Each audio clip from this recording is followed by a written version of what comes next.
राजस्थान की तपती धरती पर एक छोटा सा गांव बसा था। गांव के बाहरी हिस्से में सदियों पुराना खंडहर खड़ा था, जिसे लोग काला किला कहते थे।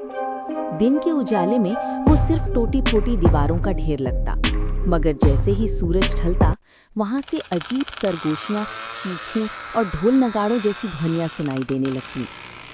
गांव के लोग किले की तरफ नजर तक उठाना पसंद नहीं करते थे। कहते थे उस किले की ईंटों में खून और दर्द की कहानियां कैद हैं। लेकिन जयपुर से आए 4 दोस्त आदित्य, सोनम, कृष्णा और रिया इन कहानियों को सिर्फ अंधविश्वास मानते थे। वे किले का सच अपनी आंखों से देखना चाहते थे। शाम का समय था जब वे चारों किले के विशाल फाटक पर पहुंचे। जंग लगा लोहे का दरवाजा अपने आप चर्र की आवाज के साथ धीरे-धीरे खुल गया। आदित्य मुस्कुराया और बोला, देखा देखा, लगता है किला हमें बुला रहा है। मुझे ये ठीक नहीं लग रहा। लगता है कोई हमारी तरफ देख रहा है। डरपोक मत बनो। भूत प्रेत जैसी कोई चीज नहीं होती। ये सब अंधविश्वास से लोगों को डराने के लिए। डरपोक कहीं की। चारों धीरे-धीरे अंदर बढ़े। जैसे जैसे कदम आगे बढ़ते, चारों तरफ सन्नाटा और गहरा होता जा रहा था। दीवारों पर जमी मोटी धूल इस बात का सबूत थी कि सालों से यहाँ कोई नहीं आया। टूटी फूटी मूर्तियां ऐसे बिखरी थीं मानो किसी ने उन्हें गुस्से में तोड़ा हो। जगह जगह लाल धब्बे फैले हुए थे और अंधेरे में चमकते हुए ऐसे लग रहे थे मानो अभी अभी किसी ने ताज़ा खून छींटा हो।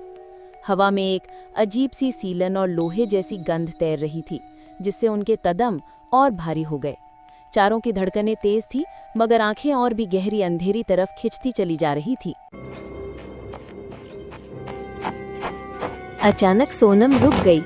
उसे साफ लगा जैसे कोई उसके पीछे चल रहा हो। उसने पलटकर देखा, मगर वहां कोई नहीं था। तभी हवा में एक धीमी डरावनी गूंज फैली। क्यों आए हो? लौट जा ओ, अभी वक्त है। सबके चेहरों पर दहशत फैल गई। आदित्य ने मोबाइल की टॉर्च जलाई। रोशनी टूटी खिड़की पर पड़ी और वहां एक छाया खड़ी थी जो पलक झपकते गायब हो गई।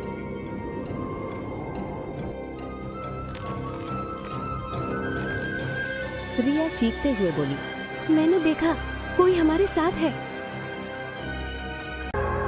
चारों आगे बढ़े और तभी उन्हें मुख्य आंगन में उन्हें एक बूढ़ा व्यक्ति मिला। लंबी सफेद दाढ़ी, झुकी कमर। बूढ़ा गंभीर स्वर में बोला, यहाँ आना तुम्हारी सबसे बड़ी भूल है। यह किला श्रापित है। आदित्य ने हंसते हुए कहा, बाबा, आप हमें डराना चाहते हैं। ये सब कहानियां हैं। बूढ़ा गंभीर स्वर में बोला, डर ही सच्चाई है। जब देख लोगे तब समझोगे। इस किले की हवाएं खून से प्यास बढ़ा। उन्होंने बूढ़े की चेतावनी को अनसुना कर दिया और किले में ही रात गुजारने का निश्चय किया। थके हारे सबने अपना सामान निकाला और पुराने धूल से ढके पत्थरों पर बैठकर घर से लाया हुआ खाना खाने लगे। टूटे हुए दियों की परछाइयों में उनकी थालियां चमक उठी। चारों ओर सन्नाटा पसरा था।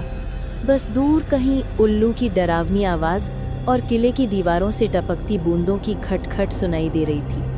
वे आपस में हंस बोल रहे थे, मानो अपने डर को छुपाने की कोशिश कर रहे हों, पर उनके दिलों में कहीं गहरे बूढ़े की कही बात गूंज रही थी। मध्यरात्रि होते ही अचानक ढम ढम ढम की आवाज गूंजी, मानो कोई अदृश्य हाथ भारी नगाड़े बजा रहा हो। कृष्णा सबसे आगे बढ़ा। उसने एक टूटा दरवाजा खोला और वहीं खड़ी थी एक औरत। लाल लहंगा, बिखरे बाल, आंखें अंगारे सी काली और होठों से टपकता खून। तुमने मेरी नींद तोड़ी है, अब मौत ही तुम्हारा हिस्सा है। कृष्णा चिल्लाता हुआ भागने लगा, लेकिन दरवाजा अपने आप बंद हो गया। बाकी तीनों ने खींचा तो भीतर से बस उसकी दर्दनाक चीख सुनाई दी। जब दरवाजा टूटा, भीतर सिर्फ खून ही खून फैला। बूढ़ा फिर सामने आया उसकी आंखें नम थीं। वो बोला, ये किला उस रानी का है जिसे उसके पति ने छल से मौत दी थी। मरते वक्त रानी ने श्राप दिया कि इस किले में आने वाला हर पुरुष काल का शिकार बनेगा। उसकी आत्मा अब भी यहाँ भटकती है। रिया रोते हुए बोली, तो कृष्णा सचमुच मर गया? नहीं नहीं, ये सच नहीं हो सकता। वो मुझे छोड़कर कैसे जा सकता है? उसने वादा किया था हमेशा साथ रहेगा। रिया जमीन पर बैठ गई। उसका गला रुंध गया और हर शब्द सिसकियों में डूब गया। कृष्णा, कृष्णा, कृष्णा, कृष्णा। अब बस बहुत हो चुका। मैं उस रानी से आमना सामना करना चाहता हूँ। अगर वो आत्मा है तो सामने आए। अचानक चारों ओर अंधेरा छा गया।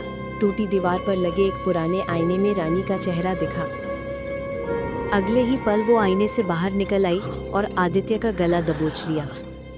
हर मर्द गुनहगार है, कोई नहीं बचेगा।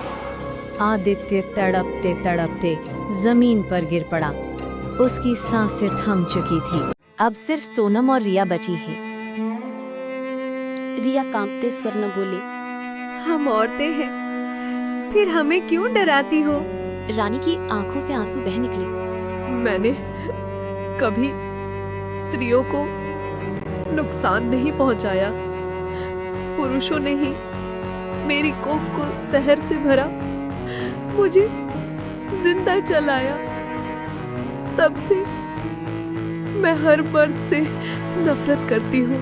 सोनम ने धीरे से कहा, लेकिन तुम्हारे बदले में निर्दोष भी मर रहे हैं। कृष्णा और आदित्य तुम्हारे गुनहगार नहीं थे। रानी का चेहरा पीड़ा से विकृत हो गया। मेरा दर्द कौन समझेगा? रिया ने आगे बढ़कर कहा, हम समझते हैं माँ का दिल श्राप नहीं देता, आशीर्वाद देता है। अगर तुम सचमुच मुक्ति चाहती हो तो बदला छोड़ो।